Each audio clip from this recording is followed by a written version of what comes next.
शनिवार की उस रात जब अमेरिकी स्पेशल फोर्सेस वेनेजुला के राष्ट्रपति भवन में दाखिल हुई तो उनका सामना सिर्फ वेनेजुला के सैनिकों से नहीं हुआ, बल्कि एक और ऐसी हकीकत सामने आई जिसने इस पूरे ऑपरेशन को और भी ज्यादा पेचीदा बना दिया है।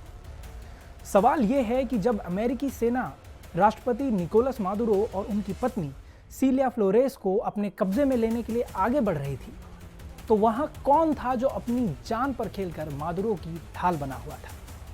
वो सैनिक वेनेजुला के तो नहीं थे, बल्कि वो एक तीसरे कम्युनिस्ट देश के थे। अब इस देश ने आधिकारिक तौर पर यह मान लिया है कि अमेरिकी हमले में उनके 32 जाबाज सैनिक मारे गए हैं। हम बात कर रहे हैं लैटिन अमेरिकी देश क्यूबा की। क्यूबा की सरकार ने अब घोषणा कर दी है कि वेनेजुला के उस खूनी ऑपरेशन में उनके 32 सैनिकों की मौत हुई है, जिन्होंने मादुरो को बचाने के लिए आखिरी सांस तक जंग लड़ी। अब आप सोच रहे होंगे कि आखिर क्यूबा के सैनिक वेनेजुला के राष्ट्रपति भवन में क्या कर रहे थे? क्यूबा के सरकारी टीवी पर जो बयान पढ़ा गया है उसके मुताबिक ये सैनिक वहां किसी घुसपैठिए की तरह नहीं, बल्कि वेनेजुला सरकार के आधिकारिक अनुरोध पर मौजूद थे। क्यूबा के पूर्व राष्ट्रपति राउल कास्त्रो और मौजूदा राष्ट्रपति मिगुएल डियाज कैनेल ने इन 32 सैनिकों की मौत पर गहरा दुख जताया है।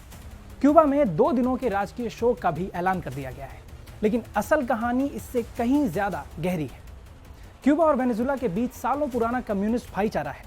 क्यूबा न सिर्फ अपनी मिलिट्री बल्कि अपनी पुलिस फोर्स भी वेनेजुला की मदद के लिए भेजता रहा है।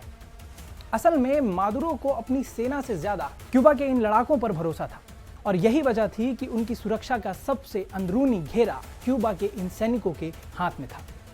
अमेरिकी विदेश मंत्री मार्को रूबियो, जो खुद क्यूबाई मुल्क के हैं, उन्होंने इस रात से काफी पहले ही पर्दा उठा दिया था। रूबियो ने साफ कहा था कि मादुरो का जो इंटरनेशनल सिक्योरिटी सिस्टम है उसका रिमोट कंट्रोल क्यूबा के ही हाथों में है। रूबियो के मुताबिक मादुरो की जासूसी एजेंसी से लेकर उनके बॉडीगार्ड्स तक सब क्यूबा के लोगों से भरे हुए थे। ये लोग सिर्फ मादुरो की रक्षा नहीं कर रहे थे, बल्कि वेनेजुला की सरकार के भीतर अमेरिका के खिलाफ एक मजबूत दीवार बनकर खड़े हुए थे। अमेरिकी खुफिया एजेंसियों को इस बात की पूरी जानकारी थी कि अगर मादुरो तक पहुंचना है तो सबसे पहले क्यूबा के इन लड़ाकों के घेरे को तोड़ना होगा।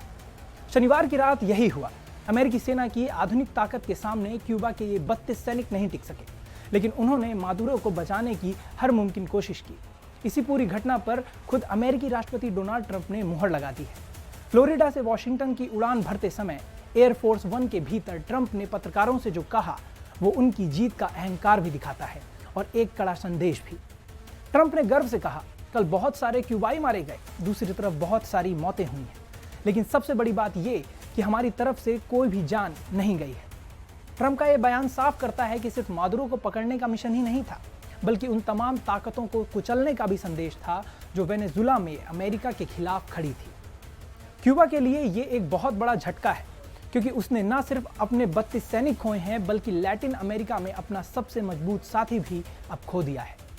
अब सवाल ये उठता है कि क्या क्यूबा इसी खूनी हार का बदला लेगा, या फिर ट्रंप की इस नो कैजुअलिटी स्ट्राइक के आगे पूरी कम्युनिस्ट बेल्ट अब सरेंडर कर देगी।